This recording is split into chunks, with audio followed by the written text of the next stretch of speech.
فرعون کو کسی نے اطلاع دی کہ بنی اسرائیل کے اندر ایک بچہ پیدا ہونے والا ہے جو تیری سلطنت کا خاتمہ کرے گا، اور اس بچے کی پیدائش انہی 3 سالوں کے اندر ہوگی۔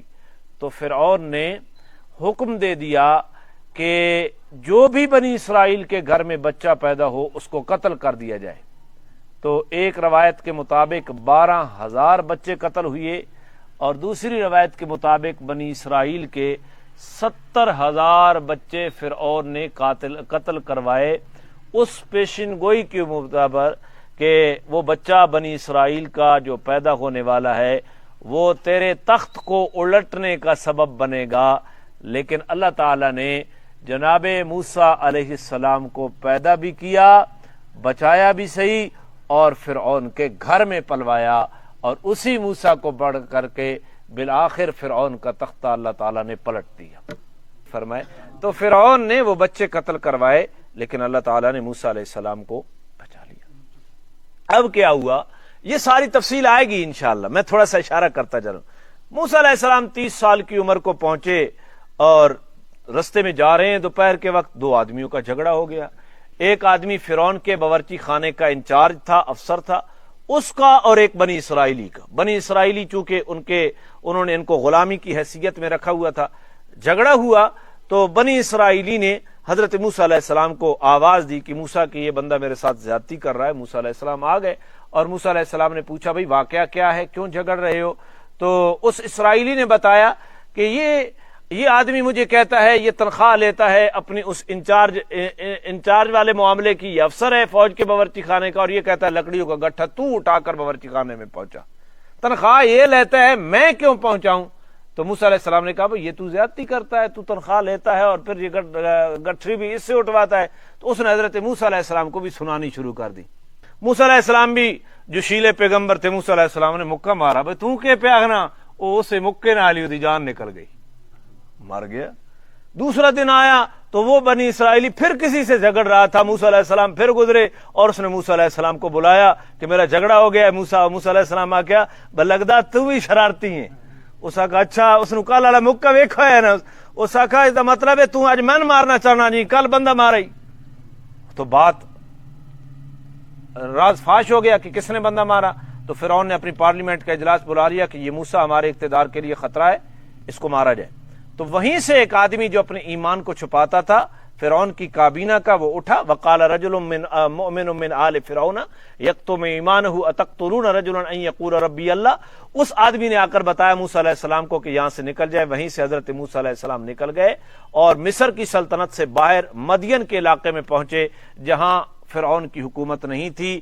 وہاں ایک کنویں کے اوپر بچیوں کو پانی پلانے، بچیوں کے جانوروں کو پانی پلانے کا واقعہ پیش آیا۔ اس کی ضمن میں، اس کے نتیجے کے طور پر حضرت وہ شعیب علیہ السلام کی بیٹیاں تھیں، حضرت شعیب علیہ السلام کے پاس حضرت موسیٰ علیہ السلام نے 10 سال بکریاں چرائیں، اور حضرت شعیب علیہ السلام نے اپنی بیٹی ان کو نکاح میں دی۔ 10 سال کے بعد بکریوں کا ریوڑ لے کر اور اپنی بیوی کو لے کر جو حاملہ تھیں، حضرت موسیٰ علیہ السلام 10 سال کے بعد پھر اپنے وطن مصر میں آ رہے ہیں، اور رستے میں آ رہے ہیں، اور اندھیری رات ہے، سردی کا سخت موسم ہے۔ کوہ طور کے پاس پہنچے، وادی سینا کے پاس پہنچے، تو وہاں اندھیری سردی، بکریاں بھی بکھر گئیں، بس رستہ بھی بھول گئے موسیٰ علیہ السلام۔ اس پریشانی کی حالت میں قرآن کریم اس واقعے کا تذکرہ کر رہا ہے تھوڑا تھوڑا۔ حل اتاک حدیث موسیٰ، کیا آپ کو موسیٰ علیہ السلام کی بات پہنچی ہے؟ اذ رأى نارن، جب انہوں نے آگ دیکھی۔ کیا دیکھی؟ سردی کا موسم ہے نا، بیوی حاملہ ہے، درد ذیل کی تکلیف شروع ہو گئی ہے۔ اب اس سردی میں حضرت موسیٰ علیہ السلام نے آگ دیکھی۔ کیا سردی میں کیا چیز ہوتی ہے؟ آگ ہوتی ہے۔ موسیٰ علیہ السلام نے آگ دیکھی۔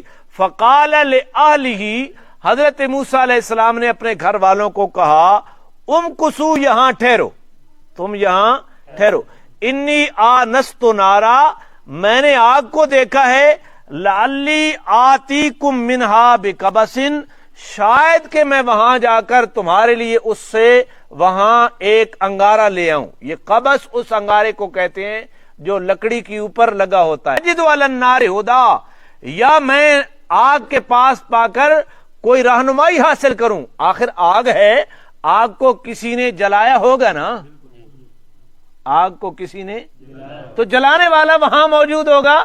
میں اس سے رہنمائی لوں گا کہ رستہ ہم بھول گئے ہیں, اس رات کی تاریکی میں آگ لے آؤں تاکہ سردی دور ہو اور میں وہاں جاؤں اور وہاں سے کسی رہنما کا پتہ چلے. تو آگ خبر دے رہی ہے جلانے والے کی, یہ پوری کائنات خبر دے رہی ہے بنانے والے کی. لہذا فزکس والو یہ نہیں ہے دھماکہ ہوا اور خود بخود کائنات وجود میں آ گئی, ایسی بات نہیں ہے. کوئی دھماکہ شماکہ نہیں ہوا, سب سے پہلے مادہ تھا اور اسی مادے کے اثرات, یہ کچھ بھی نہیں تھا. اس کائنات کو بنانے والا کون ہے؟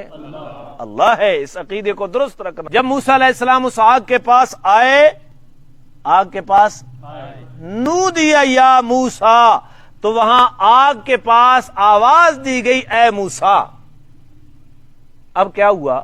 علماء نے لکھا ہے کہ موسیٰ علیہ السلام اس آگ کے پاس پہنچے نا, دور سے تو آگ نظر آ رہی تھی, لیکن وہاں پہنچے تو سرسبز و شاداب درخت ہے اور اس کے اوپر آگ بھڑک رہی ہے, اور جتنی بھڑکتی ہے اتنا وہ درخت سرسبز و شاداب ہو کر لہلہاتا ہے.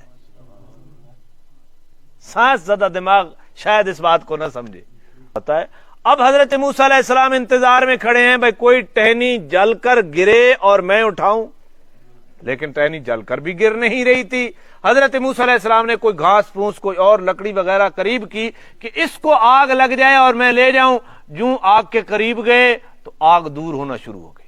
آگ اور جب آگ دور ہوئی تو موسیٰ علیہ السلام پیچھے ہٹے, بھائی تو پرا نہیں. موسیٰ علیہ السلام جب پیچھے ہٹے تو آگ نے پھر موسیٰ علیہ السلام کے نزدیک آنا شروع کر دیا. عجیب کیفیت ہے. اس کیفیت کے عالم میں نودی یا موسیٰ, ندا دی گئی اے موسیٰ, انی انا ربک, کہ میں تیرا رب ہوں. یہ آگ نہیں ہے, اللہ کے نور کی تجلی تھی, بشکل آگ تھی. انی انا ربک, میں کیا ہوں؟ تیرا رب ہوں. فخلع نعلیک, آپ اپنے جوتے اتار دیجئے. انک بالوادی المقدس طویٰ, بے شک آپ مقدس وادی طویٰ کے اندر ہیں. اس مقدس جگہ کے احترام میں آپ جوتے, خطیبوں کے شر سے بھی اللہ بچائے. یادین موسیٰ علیہ السلام دی واری, اللہ فرمایا جوتیاں لا دے, اور میرے نبی دی واری آئی تو جوتیاں پا کے آ جا. ایسا تقابل انبیاء کے درمیان پیش کرنا کہ سامعین میں دوسرے کی حقارت ذہن میں آئے, ایسا تقابل کرنا انبیاء کے درمیان حرام ہے. اگرچہ یہ بات اپنی جگہ پہ ہے کہ پوری کائنات کے اوپر فضیلت جناب محمد الرسول اللہ کو ہے, لیکن فضیلت کو بیان کرنے کا انداز بھی ایسا ہونا چاہیے کہ دوسرا آدمی جو مفضول ہے افضل کے مقابلے میں وہاں تقابلی جائزے نہ پیش کیے جائیں کہ مفضول کی حقارت سامعین کے ذہن میں آئے یا ناظرین کے ذہن میں آئے, تو بندہ ایمان سے بھی کیا ہو جائے گا. تو یہ جاہل خطیبوں کا یہ طریقہ